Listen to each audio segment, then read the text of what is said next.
Good morning and praise the Lord everybody. Greetings to all in the name of our Lord and Savior Jesus Christ. आप सबको प्रभु यीशु मसीह के पवित्र और मधुर नाम से जय मसीह की। परमेश्वर आप सबको बहुत आयत से आशीष और बरकत दे। खुदा का धन्यवाद करते हैं आज इस सुंदर सुबह के लिए जिसमें परमेश्वर हम सबको लेकर आए हैं।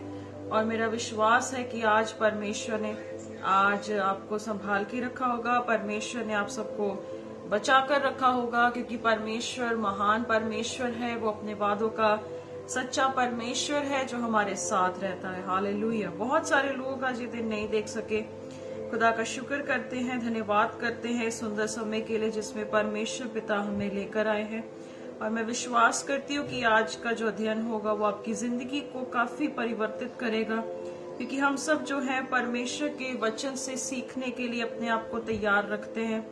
और हमारा विश्वास है कि हमारे लिए परमेश्वर हमेशा जो है वो अद्भुत रीति से कार्य करते हैं। खुदा का धन्यवाद करते हैं उनकी नेमतों के लिए, उनकी बरकतों के लिए जो परमेश्वर पिता हमें हमेशा देते हैं। सो आप जितने जन हैं आपको पता है कि एमएमबी ऑफिशियल जलंधर पेज से एवरी संडे सुबह 10 बजे या 10:30 के बीच में मैं लाइव आती हूँ ताकि आप सबके साथ परमेश्वर के पवित्र वचनों को बांट सके। आप जानते हैं कि एमएमबी जो है खरी शिक्षाओं को लेकर चल रहा है। हमारा एक ही मकसद है कि हम सही बातों को रखें, जैसा शास्त्र बयान करता है हम वही बातों को रखें, क्योंकि यही एक अटल सच्चाई है और यही एक जिंदगी को बदलने के लिए एक सक्षम वचन है जो हमारी जिंदगियों को परिवर्तित करने के लिए काफी है। सो अजीजों, आप जितने भी जन हैं, जितने भाई बहन मेरे साथ जुड़ेंगे या आने वाले समय में सुनेंगे, जरूर आज परमेश्वर के वचन पर गौर फरमाइएगा, क्योंकि आज आप बहुत अच्छी बातों को सीखने जा रहे हैं। बहुत ही अद्भुत रीतियों से परमेश्वर आज हमसे एक विषय पे बात करेंगे।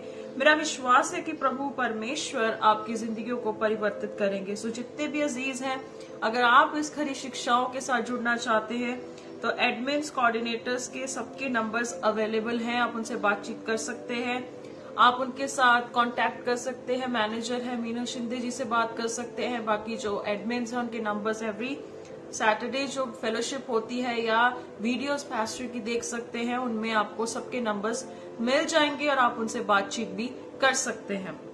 सो अगर आप में से कोई भी व्यक्ति अगर जलंधर में है और अगर आप में से कोई भी व्यक्ति बात करना चाहता है, मुझसे बात करना चाहता है, तो आप विलिंगली मुझसे बात कर सकते हैं परमेश्वर के वचन को आगे लेके जाने के लिए। और परमेश्वर की इच्छा पर हमें बढ़ना है और परमेश्वर की महिमा हमारी जिंदगी से हो सके, हमारे लिए ये बहुत ही इम्पोर्टेंट है। सो इसीलिए अपने आप को तैयार करें परमेश्वर के वचनों से सीखने के लिए। हम अपने दिलों को तैयार करें, अपने आप को समर्पण करें, पिता परमेश्वर के सामने रखेंगे कि प्रभु आज जो बातें हैं, आज जो हमारी जिंदगियों में है, वो प्रभु आपकी मर्जी से हो और आपकी ही इच्छा में हमारी जिंदगियों में कार्य करे। हालेलुया। सो आप अपने आप को, अपनी बाइबल्स और अपनी नोटबुक्स को तैयार रख सकते हैं। हम आज जो है बहुत अद्भुत विषय में सीखने जा रहे हैं, वो है बैप्टिज्म। उसके ऊपर आज बहुत ज्यादा बातें करनी जरूरी है, क्योंकि एक ऐसा टॉपिक है जिस पर हमें बहुत इम्पोर्टेंटली बात को डिस्कस करना चाहिए। और इसे आगे रखने के लिए परमेश्वर मेरी भी मदद करे कि प्रभु के साथ प्रार्थना में और भय भक्ति में हम परमेश्वर के वचन को रखने के लिए पिता परमेश्वर हमारी सहायता करे, हमारी मदद करे। ये हमारी सबकी आशा होनी चाहिए। सो आइए अपनी आंखों को बंद करेंगे हम सब जन, परमेश्वर पिता के सामने अपने आप को समर्पण करते हुए प्रार्थना और डर भक्ति के साथ प्रभु के सामने जाकर प्रार्थनाओं को रखेंगे। आइए प्रार्थना करेंगे। स्वर्गीय पिता यीशु मसीह, आपके पवित्र महान नाम से आपके पवित्र चरणों में आते हैं। प्रभु धन्यवाद करते हैं कि आप हमारे साथ रहते हैं, आपकी हजूरी हमारे साथ बनी रहती है। पिता परमेश्वर, बहुत सारे लोग आज ये दिन नहीं देख सके परमेश्वर पिता, बहुत सारे लोग इस दुनिया से अलविदा कह चुके हैं, बट प्रभु आपने हमें जिंदा रखा, हमें इस धरती पर रखा, एक मकसद के साथ रखा। प्रभु यीशु धन्यवाद करते हैं। स्वर्गीय पिता प्रार्थना करते हैं कि आज हमारी बुद्धि को खोल दीजिएगा। परमेश्वर पिता हमारे मन को खोलिएगा कि प्रभु आज जो बातें हम सीखे वो आपके पाक रूह के वसीले से सीखने वाले बन सके। प्रभु जी, हम दुआ करते हैं कि आपका राज्य की जो बात है वो भेद है खुदावन, आज हम उसे समझने पाए और यीशु मसीह हम अपनी जिंदगियों में उसे अप्लाई करके प्रभु आपके बच्चे इस संसार में हम दिख सके, आपकी वंशज हम दिख सके। प्रभु मैं ऐसी प्रार्थना करते। स्वर्गीय पिता होने दीजिए कि आज बहुत सारी बातें आज हम जो सीखें पवित्र आत्मा के द्वारा सीखें, क्योंकि वचन में लिखा है कि शरीर पर मन लगाने से कोई लाभ नहीं, पर आत्मा पे मन लगाना जीवनदायक है। आत्मा जीवनदायक है। प्रभु हम प्रार्थना करते कि जो आत्मा की बातें हैं वो हमारी अनंत जीवन को प्रभु और मजबूत करे, प्रभु उसे स्ट्रॉन्ग करे, क्योंकि प्रभु जी वचन कहता है कि पवित्र आत्मा आपकी बातों को जानता है। प्रभु प्रार्थना करते कि आज का जो विषय हो खुदावन हम आपके हाथों में सौंपते। प्रभु बहुत सारे लोगों की आज आंखें खुल जाएं।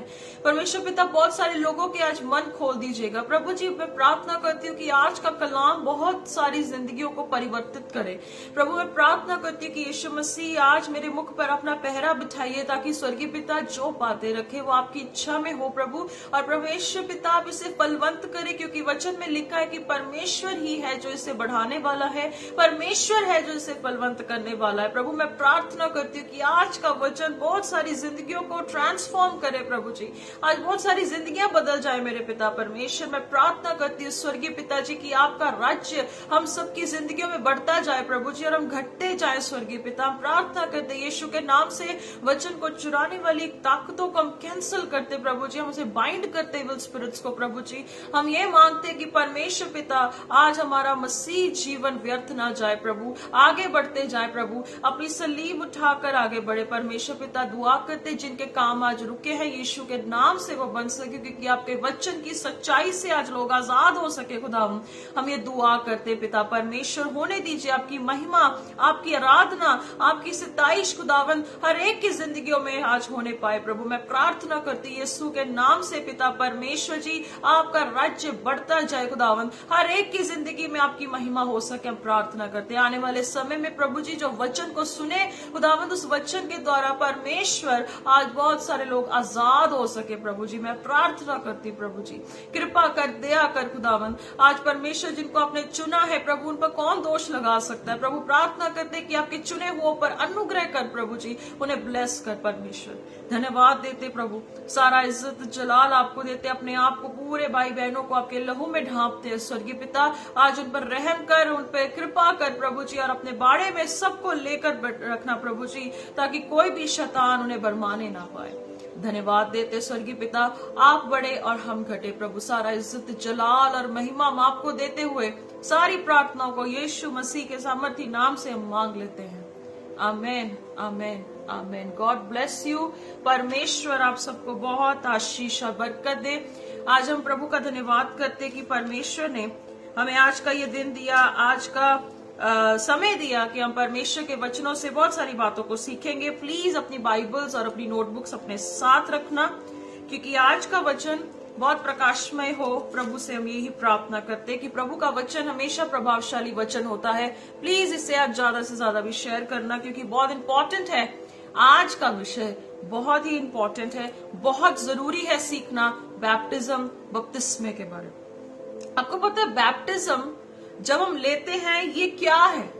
ये हमारा यीशु मसीह के प्रति एक इकरार है, एक कन्फेशन है कि हम दुनिया के सामने अपने आप को कहते हैं कि हम मसीह के हैं, और हम मसीह में जब आते हैं तब हम अपने विश्वास का अंगीकार कर कर उसे मानकर हम बैप्टिज्म लेते हैं, बपतिस्मा लेते हैं। पर आज के समय में कुछ ऐसी चीजें दिखने को मिली, और मैंने पिछले हफ्तों में या समयों में ऐसी चीजें सुनी जिससे मेरा हृदय बहुत खेदित हुआ, बहुत दुखित हुआ कि आजकल के लोगों को बैप्टिज्म की नॉलेज नहीं है। उन्हें पता ही नहीं है कि बैप्टिज्म वो क्यों ले रहे हैं। उन्हें ये नहीं पता कि जब हम बैप्टिज्म लेते हैं, बपतिस्मा लेते हैं, तो उसका अर्थ क्या है, क्यों लेना है, उसे किस तरीके से लेना है, और उसका क्या मकसद होना चाहिए जिससे हमारा मसीही जीवन सफलता पूर्वक जीवन जी सके और हमारे ऊपर कोई ऐसी परीक्षा ना आ पड़े जिसका कारण हम खुद निकल पड़ते।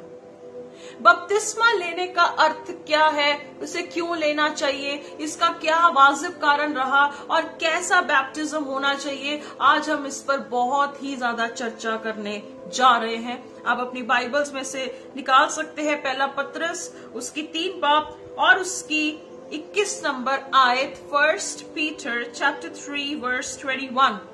पहला पत्रस उसकी 3 बाब और उसकी जो 21 नंबर आयत है उसमें लिखा है, उसी पानी का दृष्टांत भी अर्थात बपतिस्मा यीशु मसीह के जी उठने के द्वारा अब तुम्हें बचाता है। इससे शरीर के मैल को दूर करने का अर्थ नहीं है, परंतु शुद्ध विवेक से परमेश्वर के वश में हो जाने का अर्थ है। यह बहुत ही क्लियरली बात लिखी गई है। पानी का दृष्टांत ऊपर नूह के बारे में बताया गया, पर 21 आयत हम देखते हैं, यहाँ लिखा है यीशु मसीह के जी उठने के द्वारा अब जो तुम्हें बचाता है, कहता इससे शरीर की मैल को दूर करना नहीं है, पर यह कहता है शुद्ध विवेक से अपने आप को परमेश्वर के अधीन कर देना या परमेश्वर के समर्पित हो जाना, ये इसका अर्थ है। 3 कारणों से हम बैप्टिज्म्स को बहुत अहमियत और बपतिस्मे को बहुत अहमियत देते हैं। सबसे पहले मैंने ये बताया कि प्रभु यीशु मसीह का ये हुक्म था, कहते जब तुम सच को जान लेते हो या तुम मसीह को जान लेते हो, उसके बाद जब हम अपना विश्वास का अंगीकार करते हैं, तब यीशु कहता है जो विश्वास करता है और बपतिस्मा लेता है वो बचाया जाता है। और हमारा उद्धार का कन्फेशन अंगीकार कैसे है? जब हम मुंह से यीशु को प्रभु कहते हैं और मन से विश्वास करते हैं। उसके बाद दूसरा हुक्म प्रभु यीशु मसीह कहते हैं कि पहले तुम क्या लो? बपतिस्मा लो। और दूसरों के सामने हमारा ये अंगीकार दिखता है कि हम मसीह यीशु के विश्वासी हैं, हम प्रभु के चेले हैं, और इसीलिए फिर हम बपतिस्मे को दुनिया के सामने ये एक कन्फेशन है। तीसरा कार्य ये है, जैसे अभी पढ़ा पहला पत्रस 3:21 के अनुसार, हमें परमेश्वर के अधीन हो जाना, और सिर्फ परमेश्वर के अधीन नहीं हो जाना है, पर उस लोगों के साथ जो आपका संगी भाई बहन है उसके प्रति भी आपको समर्पित रहना होगा, क्योंकि आप एक ही परमेश्वर की संतान हैं, आप एक ही बाप की औलाद हैं। अगर आप एक ही बाप की औलाद हैं तो आपको अपने भाई और अपने बहन के साथ एक समर्पित जीवन जीना ही होगा। ये नहीं कि कोई एक मुंह उधर करके अपना जीवन जी रहा है, कोई दूसरा मुंह करके इधर को जीवन जी रहा है। अगर आपने यीशु पिता पुत्र आत्मा के नाम से बैप्टिज्म लिया है तो इसका मतलब ये नहीं है कि आप अपने भाई बहनों को तुच्छ जानकर आगे अपनी दौड़ और होड़ में लगकर अपने सेवा के काम को आगे बढ़ा रहे हो। मसीहत की देह एक है, हमारा परमेश्वर एक है, तो इसका मतलब बैप्टिज्म जो है वो यूनिटी को भी, एकाग्रता को भी दिखाता है कि हम अपने बाप के साथ एक हैं तो उसके लोगों के साथ भी एक होना पड़ेगा। हालेलुया। हमारा दर्शन एक है, हमारा लक्ष्य एक है, हमारा घर भी एक है, वो स्वर्ग में है। तो आज ये जो कलीसियों में इतनी फटकार या इतनी लड़ाई झगड़े, इतने कॉम्पिटिशन्स चल रहे हैं, मेरा सबसे एक सवाल है, अगर आप बाप बेटा आत्मा के नाम से बैप्टिज्म लेते हो, आप एकाग्रता से प्रभु की सेवा करते हो, तो आपके संगी भाई बहनों के साथ आप एक समर्पित जीवन क्यों नहीं जीते हो? आपकी कलीसिया में एक समर्पण क्यों नहीं है? आपकी कलीसिया में एक अच्छा स्ट्रक्चर क्यों नहीं है? आपको बहुत सारी ऐसी बातें आज यहाँ पर सुनने को मिलेंगी जिसमें एक एक चीज आपको यूनिटी में दिखेगी कि यीशु मसीह ने भी जब बैप्टिज्म लिया तो वो अपने बाप के साथ और अपने चेलों के साथ एक थे, और जब वो एक थे तो यहाँ धरती पर परमेश्वर का राज्य फैलने में समय नहीं लगा। वो फैलते गए, वो बढ़ते गए, शहर शहर नगर नगर गली गली में जाते रहे। पर आज हमारा मकसद क्या होना चाहिए? कहता अपने शरीर की मैल दूर करने के लिए हम डुबकी नहीं लगाते जैसे अन्य जातियों में होता है। हम डुबकी इसलिए नहीं लगाते कि हमारे रोग दूर हो जाए, हमारे शरीर की मैल दूर हो जाए, हमारे शरीर की छुटकारे हो जाए। अन्य जातियों में और कलीसियों में आज फर्क कहाँ रहा? कहाँ रही वो टीचिंग्स? कहाँ रही वो बाइबल की बातें? कहाँ रहा वो गहरा प्रकाशन जो यीशु मसीह कहता है मरकुस 4 में कहता है कि स्वर्ग की भेद की बातें तुमको दी गई हैं, पर इस संसार के लोगों के लिए दृष्टांत है, ये एग्जाम्पल्स हैं। लोग इसे नहीं समझ सकते, पर सिर्फ परमेश्वर के लोग हैं जो इन गहरी प्रकाशनों को समझ सकते हैं। जैसे पहला पत्रस 3:21 में पढ़ा, कहता परंतु शुद्ध विवेक से परमेश्वर के वश में हो जाने का अर्थ है प्रभु के अंडर आ जाना। बैप्टिज्म इज नॉट सिर्फ इस बात के लिए नहीं सीमित है कि आप अपने पब्लिक कन्फेशन को करते हो। बपतिस्मा लेने का अर्थ है परमेश्वर के समर्पण में आ जाना, प्रभु के साथ जीना, परमेश्वर के साथ अपने जिंदगी को व्यतीत करना, क्योंकि आपकी अपनी होंद मर जाती है, आपका अपना अस्तित्व मर जाता है, आपका अपना जो है वो सब खत्म होता है या वो जाता रहता है। और ये एक रेगुलर प्रोसेस है कि आप परमेश्वर के कैरेक्टर में डेवलप होते रहते हो। ये आपकी जिम्मेदारी है। नहीं तो बपतिस्मा लेने में या बपतिस्मे से पहले या बपतिस्मे के बाद के जीवन में कोई अर्थ नहीं है, पर सिर्फ और सिर्फ ये परमेश्वर का अनुग्रह है। परमेश्वर की जो दया है वो हमें सस्टेन करती है कि हम परमेश्वर के काम को सिधाई से, खराई से और सच्चाई से कर सके। ये वो प्रभु के साथ आपका संगति का वो एक्चुअल में क्या है, एक रिजल्ट है या वो आपका अपना तरीका है। हालेलुया। बैप्टिज्म ये नहीं है कि सिर्फ और सिर्फ एक फुलफिलमेंट है। जीसस ने क्या कहा था? जीसस ने खुद कमांड किया था, कहते पहले चेले बनाओ, पहले डिसाइपलिंग करो। डिसाइपलिंग में क्या आ जाता है? डिसाइपलिंग में सिखाना आ जाता है, अच्छे से गाइड करो, अच्छे से इंस्ट्रक्शंस दो और फिर बाद में नेक्स्ट स्टेप की ओर अहेड करना है। क्योंकि कलाम के अनुसार बैप्टिज्म जो है, हम मसीह के साथ गाड़े जाते हैं और मसीह के साथ जलाए जाते हैं।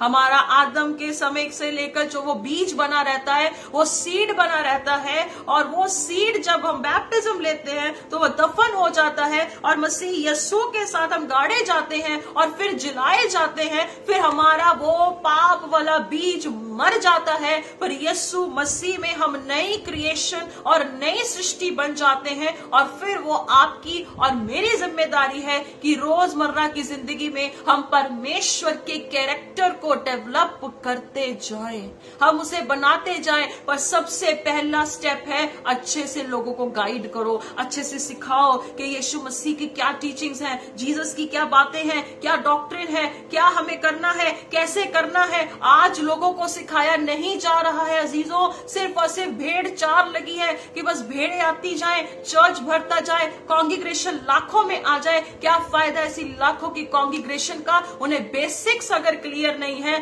तो फिर एडवांस टीचिंग्स का भी कोई फायदा नहीं है, मिरेकल्स का कोई फायदा नहीं है, प्रोफेसीज का कोई भी फायदा नहीं है। अगर आप बेसिक नॉलेज नहीं रखते हो तो जितनी मर्जी पीएचडी की डॉक्ट्रिन भी सिखा दो, कोई फर्क या फायदा नहीं पड़ेगा, क्योंकि आपकी बेसिक टीचिंग वो क्लियर नहीं है। अगर बेसिक साउंड प्रिंसिपल क्लियर नहीं है तो बार बार जो पीएचडी डॉक्टरेट वाली पढ़ाइयां भी कर लो, कोई फर्क नहीं पड़ेगा। आपकी भीड़ ऐसे ही बढ़ती रहेगी, ये सब कुछ होता रहेगा। पर मैं बताना चाहती हूँ परमेश्वर के वचन के अनुसार ये जल्द ही नाश होने वाला होगा, ये जल्द खत्म हो जाएगा। आपको पता है कि ये दुनिया में, इस दुनिया में लोग अपनी आंखों देखा न्याय देखते हैं, पर अनदेखी दुनिया में परमेश्वर का एक ऐसा तरीका है जिसमें जो नम्र है परमेश्वर उसका न्याय करता है, जो खेदित है परमेश्वर उसके साथ रहता है। आज हो सकता है हम आंखों से जो देख रहे हैं हमें अच्छा नहीं लगता, या हम रोते हैं या कैसे भी खेदित होते हैं। अगर आप मसीह यीशु के साथ बनते जा रहे हो, अनदेखी दुनिया में परमेश्वर आपको बना रहा है, आपको डेवलप कर रहा है। चाहे ये दुनिया ना समझे, बट परमेश्वर इसे जरूर समझता है, प्रभु इस पर जरूर गौर करता है। हालेलुया। यहाँ पर हम पहले देखते हैं कि जीसस ने आज हमें यही दिया है कि हमें डॉक्ट्रिन सिखानी है एक्चुअल में। पिछले हफ्तों में मैंने एक सिस्टर से बात की, और वो लंदन की थी, आई बिलीव सो वो, और उनसे मैंने जब बात की तो एक सिस्टर जो थी वो, उन्होंने बैप्टिज्म लास्ट ईयर लिया, और बैप्टिज्म लास्ट ईयर लिया इस लालच से लिया कि उनका छुटकारा हो जाए। वो छुटकारा पाले, उनकी बीमारियों से वो छुटकारा पाले। और गलत रीति से प्रभु भोज भी ले रहे थे, गलत रीति से प्रभु भोज लिया। जब बैप्टिज्म लेने गए अंगीकार नहीं किया, और मानेंगे मैं उस चर्च का बिल्कुल मेंशन नहीं करना चाहूंगी, और वहां पर जब वो बैप्टिज्म लेने गए वो कहते कि 600 बंदा था वहां पर बैप्टिज्म लेने के लिए, और उन्हें वो नॉलेज प्रॉपर नहीं थी। जस्ट उन्हें ये लगता था कि सिर्फ छुटकारा हो जाएगा जब हम डुबकी मारेंगे। मैं आपको बता देना चाहती हूँ ऐसी चर्चेस का कोई फायदा नहीं। अगर ऐसे ही ये चलता रहा, पंजाब की मैं बात कर रही हूँ, अगर पंजाब में यही चीजें होती रही, पंजाब में यही घटता रहा, तो आने वाले समय में परमेश्वर का न्याय पंजाब को देखना पड़ेगा। उनको ये जस्टिस देखना पड़ेगा। परमेश्वर का न्याय के लिए उन्हें रेडी रहना पड़ेगा, क्योंकि ये ऐसे लोग जो हैं, ये ऐसे भटका रहे हैं लोगों को। अन्य जातियों को इतनी ठोकरें लग रही हैं पंजाब में, मैं बात कर रही हूँ, इतनी ठोकरें लग रही है जेंटाइल्स को कि वो 100 बार सोच रहे हैं कि प्रभु में आए या ना आए, क्योंकि एग्जाम्पल्स ही ऐसी सेट हो चुकी हैं। तो लोग कैसे मसीह को मुक्तिदाता मानेंगे? उस लेडी ने कहा, जब मैंने उससे बात की तो मैंने कहा, सिस्टर आपने इसलिए बैप्टिज्म लिया क्योंकि आपको क्या है, सिर्फ अपने चीजों से छुटकारा पाना था, जबकि बाइबल हमें ऐसी बातें बिल्कुल नहीं सिखाती। पहले बाइबल कहती कि तुम सच को जानो, तुम सच्चाई को पहले जान लो, पहले मुझे समझ लो, क्योंकि परमेश्वर का वचन कहता है कि प्रभु की यही इच्छा है, पहले बंदा मुझे जाने तो सही कि मैं कौन हूं, मैं क्या हूं, मैं कैसे काम करता हूं, मेरी क्या इच्छा है। लोगों को ये तक नहीं पता कि परमेश्वर की इच्छा क्या है। What is the will of father? परमेश्वर की इच्छा क्या है? बस अपना शॉर्टकट और अप्रोच चाहिए कि कोई किसी के लिए मेहनत करे पर अपनी सलीब खुद उठानी ना पड़े। यीशु मसीह ने आपकी जगह सलीब उठा ली है। अब आपका समय है कि आपको अपना इनकार कर कर अपनी सलीब उठानी है। हालेलुया। क्या था पहली चर्च का प्रिंसिपल? जब हम पढ़ते हैं बुक ऑफ एक्ट्स, प्रेरितों की पुस्तक, उसकी 2 बाब और उसकी 42 आयत, एक्ट्स चैप्टर 2 वर्स 42, वहां लिखा है, क्या लिखा है? कहता प्रेरितों से शिक्षा पानी, टीचिंग्स लेनी, कहता फिर संगति करनी है, संगति के साथ रोटी तोड़ना है, और उसके बाद प्रार्थना में लौलीन रहना है, प्रार्थना में बने रहना है। कहता पहले संगति करो, शिक्षा पाओ, साउंड डॉक्ट्रिन पाओ, पहले पूरी बाइबल की बिब्लिकल नॉलेज लो, फिर कहता संगति करना। क्योंकि स्टार्टिंग में मैंने कहा कि बैप्टिज्म जब आप लेते हो तो मसीह के अंडर भी समर्पित हो जाते हो, साथ ही साथ आपको कलीसिया के साथ भी समर्पण रखना होगा, संगति करनी होगी। अगर आप एक बाप की संतान हो तो आज हम एक दूसरे से पलटकर मुंह फेर कर क्यों अलग जाते हैं, क्यों अलग अलग जगहों पर जाते हैं? हमारा बपतिस्मा बाप बेटा पाक रूह में हुआ तो कलीसिया में यूनिटी क्यों नहीं है? क्यों कॉम्पिटिटिवनेस है? क्यों गलत क्या कहते ट्रैक पर कलीसियाएं जा रही हैं? आज हमें बहुत ज्यादा अलर्ट होना होगा, नहीं तो आने वाले समय में परमेश्वर ऐसा न्याय पंजाब के लिए कर देगा, आपको फिर देखना पड़ेगा। फिर परमेश्वर उन ईमानदारों को खड़ा करेगा जो इस समय में बेदारी को लेके आने के लिए सक्षम होंगे। हालेलुया। चाहे वो कैसा भी बड़ा, आपको पता है बेबीलोन में कितना बड़ा वो बना रही थी, कितनी बड़ी बिल्डिंग बन रही थी, परमेश्वर ने उससे नहीं छोड़ा। नीनवे शहर को नाश करने के लिए खुदा ने सोच लिया, परमेश्वर के वहां पर कार्य हुआ, उन्होंने तौबा की, पश्चाताप किया, रिपेंट किया, प्रभु के सामने झुक गए। 450 लोगों के सामने परमेश्वर ने कैसे अपनी महिमा प्रकट की। आपको पता है परमेश्वर कभी भी किसी का मोहताज नहीं है, बट परमेश्वर ऐसे लोगों को खोजता है जो सही बात रखे।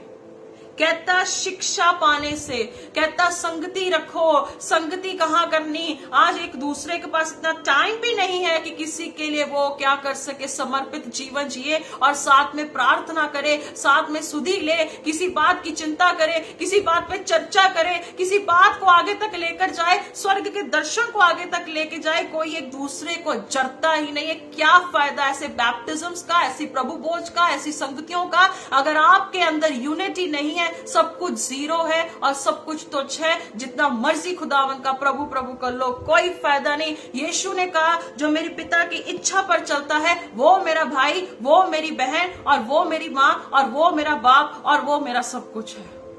हालेलुया।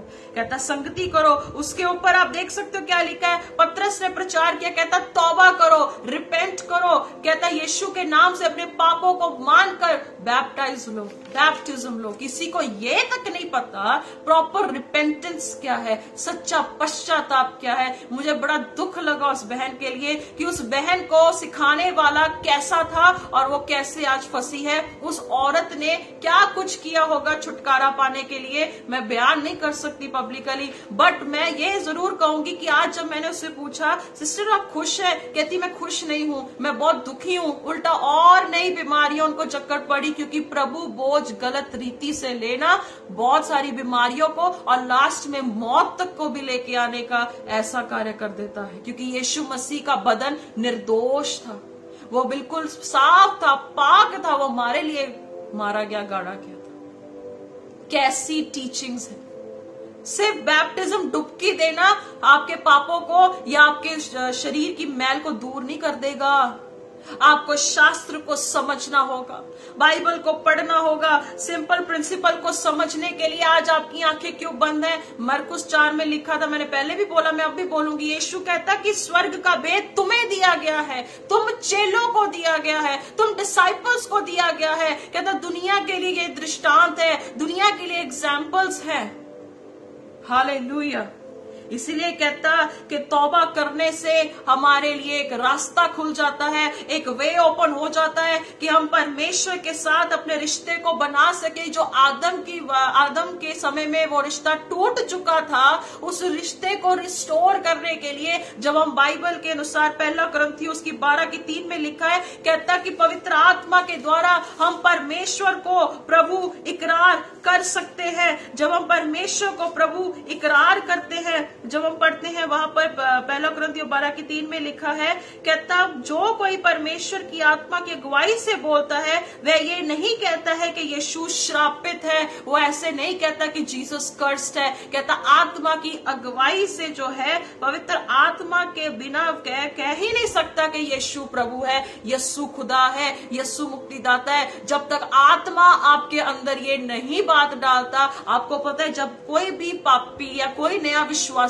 प्रभु को मुक्तिदाता मानता है तो होली स्पिरिट ही है, वो आपके अंदर कार्य करता है, आपके अंदर पश्चाताप लाता है, आपको बैप्टिज्म तक की वो अगुवाई करता है। इसीलिए मैं सबसे बेनती करना चाहती हूँ कि छिड़काव वाला बपतिस्मा, बच्चे के जन्म वाला बैप्टिज्म सब नॉन बिब्लिकल है, पर बाइबल के अनुसार जब हम तौबा करते हैं, विश्वास करते हैं और फिर हमारे अंदर जब सच आता है, सत्य आता है, वो बीज हमारे अंदर परमेश्वर का जब पवित्र आत्मा डालता है, तब हम रेडी होते हैं कि हम परमेश्वर के अंदर या समर्पण में आए। क्योंकि 1 पतरस 3:21 के अनुसार हम परमेश्वर के अधीन हो जाते हैं। बैप्टिज्म यीशु के द्वारा जब हम अंदर मसीह में आते हैं, हमें क्या है, एक डोरवे ओपन हो जाता है कि हम परमेश्वर के साथ संगति कर सके, एक आत्मा हो सके। आज बहुत सारे लोग कहते हैं कि होली स्पिरिट पाने के लिए हमें घंटों बैठना पड़ेगा। There is no such doctrine. आप यीशु को प्रभु इकरार ही नहीं कर सकते। आपको प्रभु को इकरार करने के लिए पवित्र आत्मा आपके अंदर कार्य करता है। हालेलुया। ये इकरार कहां से आता है? जब हम यूहन्ना उसकी 6 बाब और उसकी 65 नंबर आयत, जॉन चैप्टर 6 वर्स 65, जीसस ने एक बात कही थी, जीसस ने एक स्टेटमेंट दी है, मैं आप सबके साथ उसे पढ़ना चाहूंगी।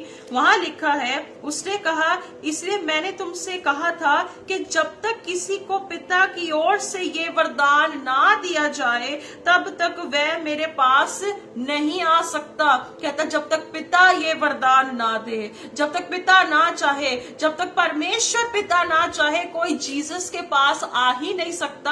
आप चाहे बैप्टाइज्ड हो या नहीं भी बैप्टाइज्ड हो, पर अगर आपकी जिंदगी में खुदावंद ने ये वरदान दिया कि आप यीशु के पास आ सकते हो, जीसस के पास आ सकते हो, उसके साथ बैठ सकते हो, उसके साथ बात कर सकते हो, उसके साथ जीवन बिता सकते हो, ये वरदान खुदा की ओर से है। आपने चाहे बैप्टिज्म कितने समय से लिया हो या अनजाने में ले लिया हो, अगर ये वरदान की आपको खुदा की ओर से नेमत नहीं तो ये सब व्यर्थ है, ये सब जीरो है। इसीलिए वचन में कहा लिखा है, मत्ती 22:14 में लिखा है, कहता बुलाए हुए बहुत हैं बहुत सारे लोग इनवाइटेड हैं, बहुत सारे लोगों को बुला लिया गया है, बहुत सारे लोगों को यीशु ने वेलकम किया, इनवाइट किया, बहुत सारे लोगों को बुलाया गया। कहता चुने हुए कम है, चुने हुए कम है, बुलाए हुए बहुत सारे हैं। बहुत लोगों ने बैप्टिज्म्स ले लिए हैं, पर आज जो वरदान मसीह यीशु में आने में और मसीह को जानने का जो वरदान है, वो सिर्फ और सिर्फ चुने हुओं के पास है। क्योंकि जो चुना गया होता है वो मसीह के चरित्र में ढला होता है, वो समर्पित होता है, कलीसिया के प्रति भी वो समर्पित है और वो अपनी जिंदगी को खुदा के कैरेक्टर में डेवलप करता है। हालेलुया। वो इस बात का ध्यान रखता है कि वो व्यक्ति जो है मेरे विषय में या मसीह के विषय में ठोकर ना खाए, वो मेरे करके या मेरे खुदा के करके ठोकर ना खाए। वो इतना ध्यान रखता है, वो इतना सतर्क रहता है। इसका मतलब क्या है कि जब आप गाड़े जाते हैं, मसीह के साथ गाड़े गए, जब आप इब्रानी भाषा में पढ़ सकते हो, ये जो बैप्टिजो वर्ड है, बपतिस्मे का जो इब्रानी वर्ड है बैप्टिजो, बैप्टिजो का मतलब है कि पानी में डुबकी लेना और फिर बाहर आना। पानी में डुबकी लेकर फिर आप बाहर आते हो, वो है यीशु मसीह में या मसीही जीवन का एक्चुअल में बैप्टिज्म, वो है राइट बैप्टिज्म। यीशु मसीह का भी बैप्टिज्म किया गया। जब आप पढ़ते हैं यूहन्ना की इंजील, यूहन्ना रचित समाचार, उसकी 1 बाब उसकी 29 से 34 नंबर आयत में, यूहन्ना बपतिस्मा देने वाला, रस्ते को तैयार करने वाला, खुदा के रस्ते को बनाने वाला वो व्यक्ति जो है, उसने भी क्या किया, यीशु मसीह के आने के रस्ते को तैयार किया, यीशु मसीह के बारे में बयाना दिया और उसी ने जीसस को बैप्टिज्म दिया। मत्ती, मरकुस, लूका, यूहन्ना चारों बुक्स में यीशु के बैप्टिज्म को बयान किया गया। जब मत्ती में पढ़ते हो, यूहन्ना जब बैप्टिज्म के पहले यीशु के बारे में बयान कर रहा था, जब जीसस उसके सामने आए तो जीसस के सामने कहता, तू, मुझे तो तुझसे बैप्टिज्म लेना चाहिए, तू मुझसे क्यों ले रहा है? कहता शास्त्र की बात पूरी होनी जरूरी है। पर मुझे सबसे ज्यादा अच्छा लगा जो है मरकुस में और यूहन्ना में, बहुत अच्छे से लिखा है। पढ़ते हैं, दूसरे दिन उसने यीशु को अपने ओर आते देखकर कहा, कहता है दूर से वो आ रहा था, वो देख रहा था, कहता देखो,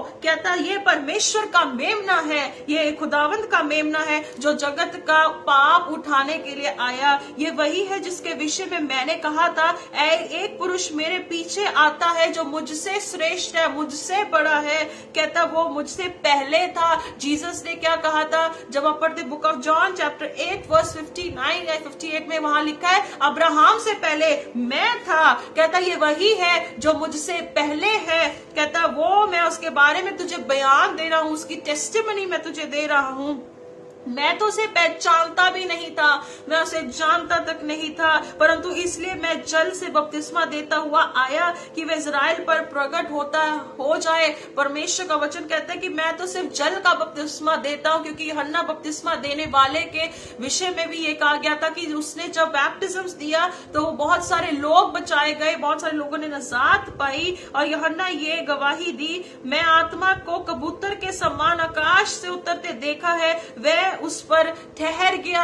उसने भी एक चिन्ह देखा कि यीशु ही वो मसीहा है, वो बर्रा है, मेमना है। कहता वो मसीहा जो मेमना है, कहता मुझे भी तब पता लगा जब आत्मा कबूतर की नाई उतरा, मैं तो उसे पहचानता नहीं था। यूहन्ना ने बार बार 2 बार गवाही दी, कहता मैं उसे नहीं जानता था, मैं उसे नहीं जानता था, परंतु जिसने मुझे जल से बपतिस्मा देने को भेजा, कहता जिसने मुझे भेजा कि जाके जल से बपतिस्मा दे, उसी परमेश्वर ने उसे क्या कहा, उसी ने मुझसे कहा था, उसी ने मुझे गवाही दी। कहता जिस पर तू आत्मा को उतरते और ठहरते देखे, वही पवित्र आत्मा से बपतिस्मा देने वाला है। और मैंने देखा और गवाही दी है कि यही परमेश्वर का पुत्र है। यूहन्ना बपतिस्मा देने वाले को भी ये नहीं पता था, बस उसको इतना पता था कि जो मेरे बाद आएगा वो सर्वश्रेष्ठ होगा। पर देखिए परमेश्वर ने उस वरदान को उस पर भी प्रकट किया, एक एविडेंस दिया, अपना वचन दिया। तो आने वाले समय में अजीजों, आप और मुझ जैसे व्यक्ति, हम लोग जब तक परमेश्वर को कैसे पहचानेंगे? हालेलुया। हमारी जिंदगी में भी परमेश्वर ने ये वरदान दिया था कि हम उसे जाने, और फिर हमने वो जल का बपतिस्मा लिया और हमने नया जीवन पाया। और नया जीवन पाकर सिर्फ जल की पूर्ति नहीं है, पर आत्मा से भी जन्म लेना बहुत ज्यादा जरूरी है। कि जब पवित्र आत्मा हमारे अंदर वो पश्चाताप लाता है, रिपेंटेंस लाता है, और वही हमें होली स्पिरिट जो है हमारी अगुवाई करता है कि हम जो लोग हैं वो प्रभु में बैप्टाइज हो, और फिर पवित्र आत्मा हमारे अंदर की आत्मा के साथ एक स्पिरिट होकर परमेश्वर के साथ हमें चलाता है। यूहन्ना बपतिस्मा देने वाला भी नहीं जानता था, कहता परमेश्वर ने जिसने मुझे जल से बपतिस्मा देने का हुक्म दिया, उसी ने मुझसे कहा, उसी ने मुझे ये बताया, उसी ने मुझ पर यह बात जाहिर की। हालेलुया। जब तक परमेश्वर आप पर जाहिर ना करे तब तक ये फैसले अपनी इच्छा से मत लो। कहता उसने मुझे बताया कि ये वही मेमना है जो आने वाले समय में मरेगा, अपने लोगों के लिए मरेगा। अजीजों, आपको इस बुद्धि से नहीं पर आत्मा से चलना होगा। वो सिस्टर कहती मैं तो पीछे हटने लगी थी, बैप्टिज्म नहीं लेना था, पर मैंने सोचा कोई बात नहीं, मेरे शरीर के दुख मिट जाएंगे तो मैं बैप्टिज्म ले लेती हूं। ऐसी डॉक्ट्रिन, ऐसी टीचिंग वाले लोगों को परमेश्वर एक दिन ऐसी फटकार लगाएगा, देरी जरूर होगी पर फटकार बहुत तगड़ी लगेगी, बहुत जबरदस्त लगेगी। सो आपको और मुझ जैसे लोगों को इनके विषय में ना चिंता करने की जरूरत है, ना इनके बारे में बड़बड़ करने की जरूरत है, ना इनके बारे में कोई ज्यादा सोचने की जरूरत है। कलाम के अनुसार परमेश्वर एक दिन न्याय लेगा, वो करेगा कार्य। हमें फिक्र करने की जरूरत नहीं है, हमें अपना काम करना है। देखिए, यूहन्ना बपतिस्मा देने वाले को भी ये नहीं पता था, परमेश्वर ने उसे वचन दिया। इसका मतलब बपतिस्मा लेने के बाद परमेश्वर ही है जो आपके अंदर ये वरदान की उन्नति करता है, मसीह की उन्नति करता है।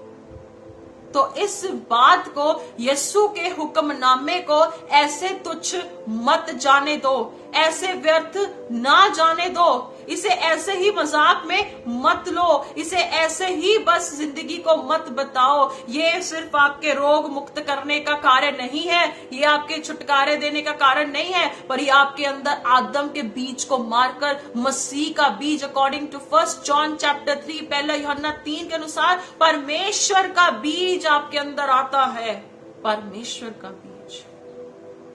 और जो प्रभु बोझ लेते हैं, हम उसके अनंत जीवन को और मसीह को अपने अंदर, और मसीह हम में रहता है, हम उसमें रहते हैं।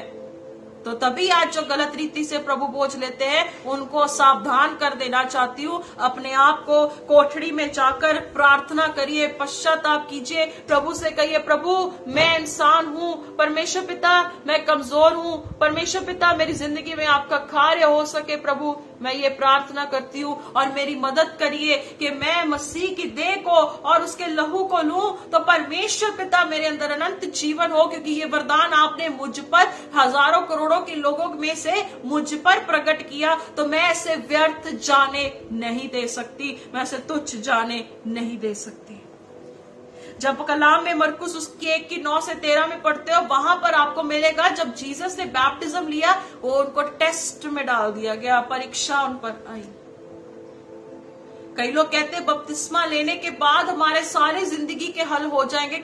सॉरी टू से, हल नहीं होंगे, मुश्किलें बढ़ेंगी। मेरे साथ हुआ, जब मैंने बैप्टिज्म लिया, मेरी जिंदगी में ऐसा मोड़ आया कि परीक्षाओं की ऐसी लहर आई, पर उन परीक्षाओं में परमेश्वर ने मुझे स्ट्रॉन्ग किया, लड़ने की शक्ति दी, उन्होंने कुव्वत दी कि लड़ना सीखो, क्योंकि आपका परमेश्वर भी एक वॉरियर है, वो लड़ता है।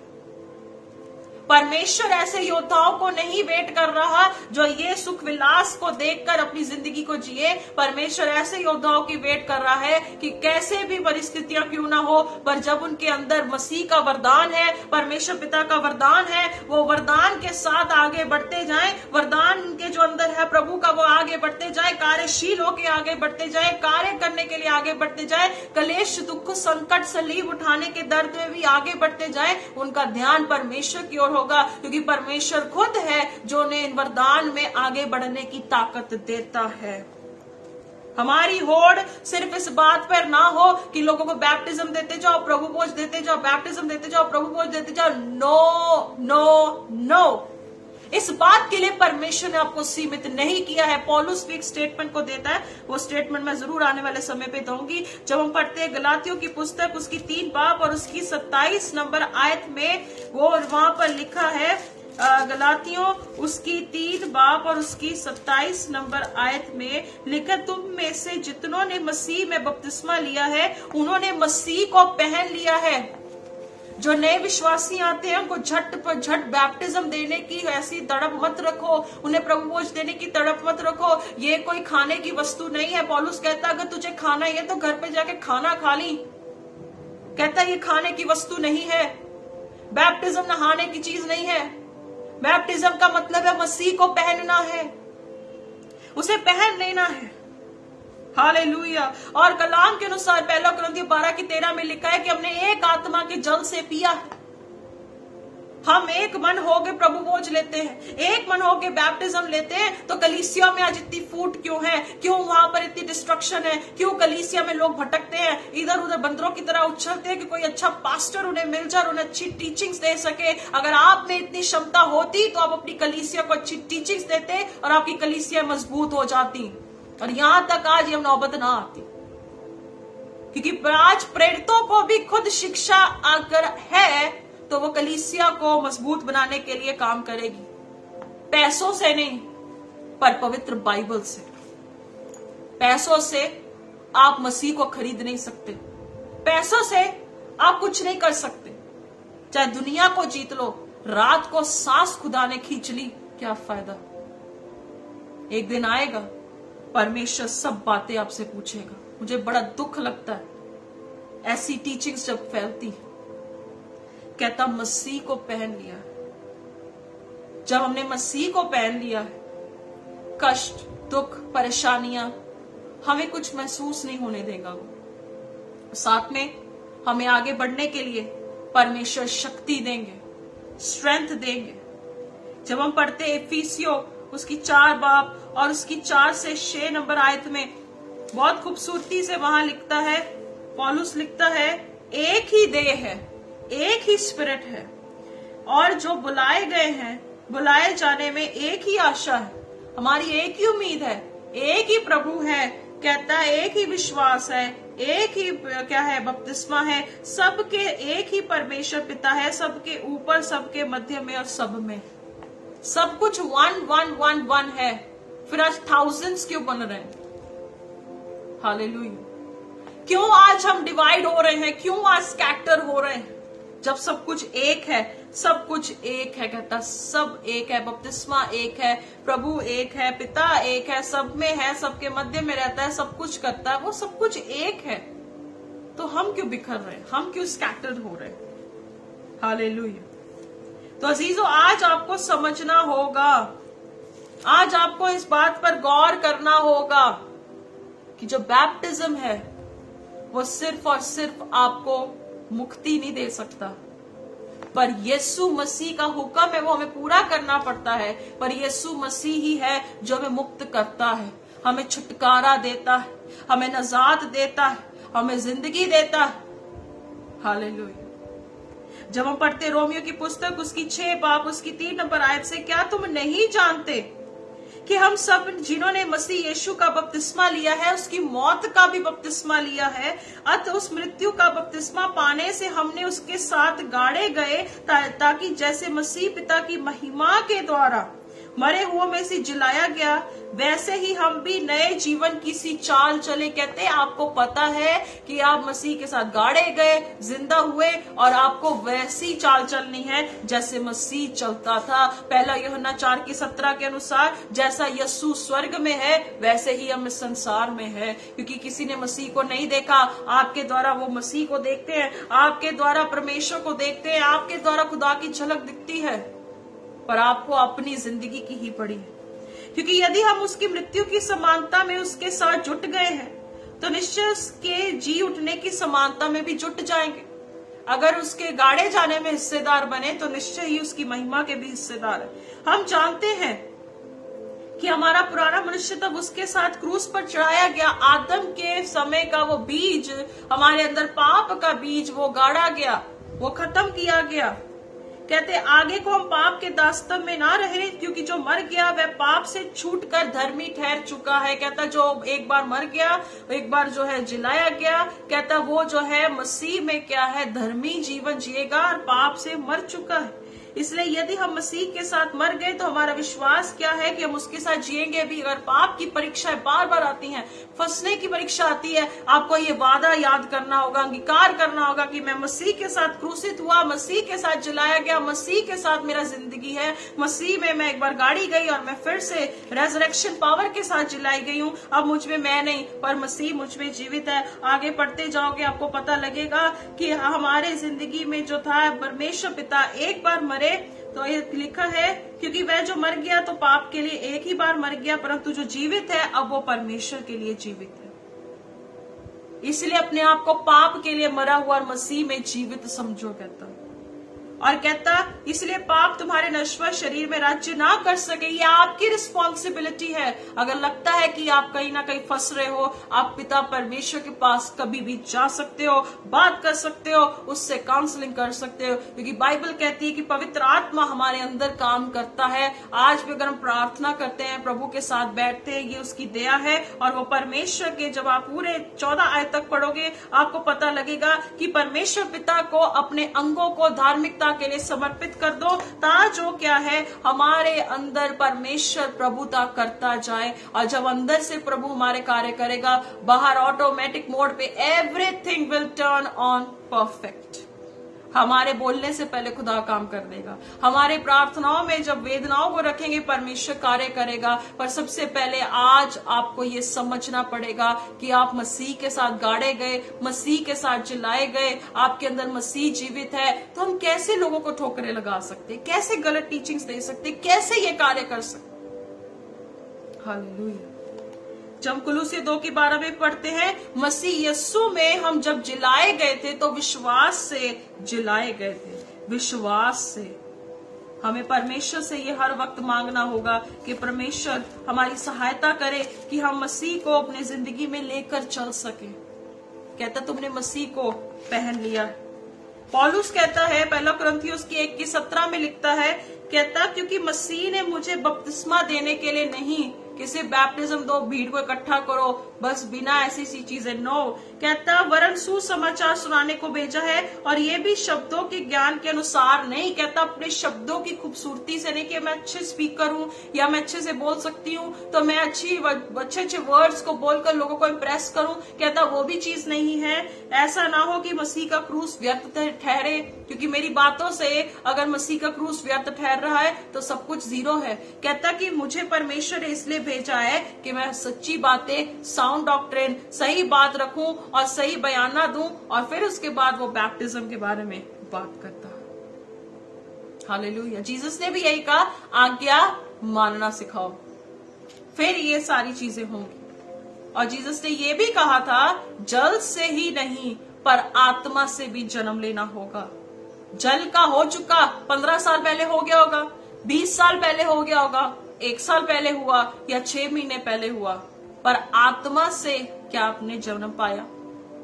होली स्पिरिट आपको जीसस को कन्फेस करने की हेल्प कर रहे हैं, वो आपकी मदद कर रहे हैं, पर आप उनको एक लिमिट मत दो कि वो सिर्फ आपको प्रभु प्रभु करने के लिए करें। पवित्र आत्मा की अगुवाई से आप उनके साथ मिलकर अंदर से अपने आप को डेवलप करना है। हालेलुया। आपको पता है कि हम एक फिलिपुस के बारे में हम सब ने पढ़ा है, फिलिपुस के बारे में हम सब जानते हैं, और कूश देश का एक अधिकारी था। ये स्टोरी कहाँ मिलेगी? प्रेरितों की पुस्तक उसकी 8 बाब उसकी 26 से 40 नंबर आयत तक आपको बहुत खूबसूरत एग्जाम्पल मिलेगी। वहां पर आपको पता है कि परमेश्वर ने एक स्वर्गदूत आया और उसने कहा कि इस रथ के साथ हो ले, जो ये जा रहा है उसके साथ हो ले। और जब वो उसके साथ हो लिया तो वहां पर वो देखता है कि एक व्यक्ति जो है वो यशाया की भविष्यवक्ता की बातों को पढ़ रहा है। और जब वो बातों को पढ़ रहा है तो फिलिपुस उससे पूछता है कि भाई तुझे इसका मालूम है कि तू क्या पढ़ रहा है? कहता मुझे सिखाने वाला कोई नहीं।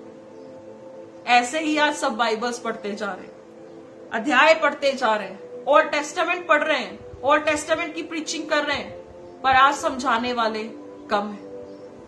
बताने वाले कम है। फिर जब फिलिपुस ने उसको सच्चाई बताई, यशाया भविष्यवक्ता के बारे में बताया, तो बाइबल कहती है कि जब उसने ये बातें पढ़ी तो उसने बैप्टिज्म लेने से वो रुका नहीं। जब उसे सच पता लगा तो उसने खुद कहा कि पास ही में नदी है, मुझे बपतिस्मा दे, क्योंकि मैं यीशु को मुक्तिदाता स्वीकार करता हूं। जब कब हुआ?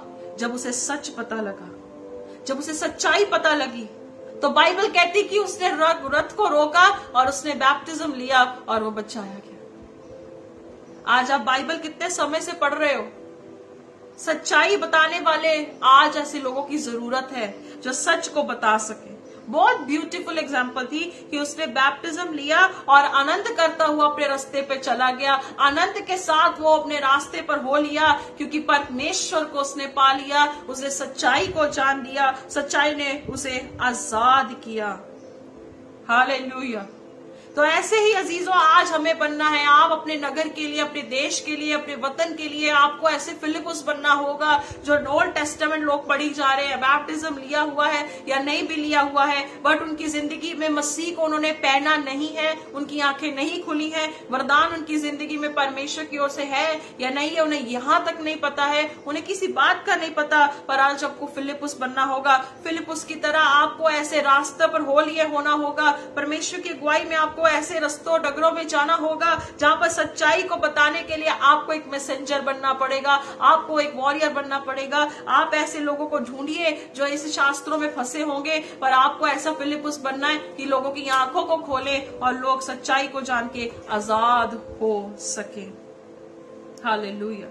रोमियोस की 13:14 में लिखा है कि यीशु मसीह को पहन लो और अपनी अभिलाषाओं को पूरा मत करो। और तीतुस उसकी 3:5 से 7 में क्या लिखता है? कहता परमेश्वर ने हमें स्नान दिया, बपतिस्मा दिया, और कहता यीशु मसीह के वसीले से बहुतायत से हम पर अनुग्रह किया गया कि हम अनंत जीवन में वारिस भी बन सके।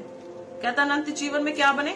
वारिस बने। इसका मतलब ये बहुत बड़ी अपॉर्चुनिटी होती है जब हम सच्चाई को जानकर, सच्चाई को हम अपनी जिंदगी में जब लेकर आते हैं, हम सच को जानकर आजाद होते हैं तो हम वारिस बनते हैं। The very important thing is आज आप कैसी टीचिंग्स पा रहे हो, क्या सीख रहे हो, कैसे सीख रहे हो। जो चीजें हम चर्च की बेसिक प्रिंसिपल्स है हमें उसे समझना पड़ेगा, हमें उसे अप्लाई करना पड़ेगा। लास्ट में जीसस ने क्या कहा था?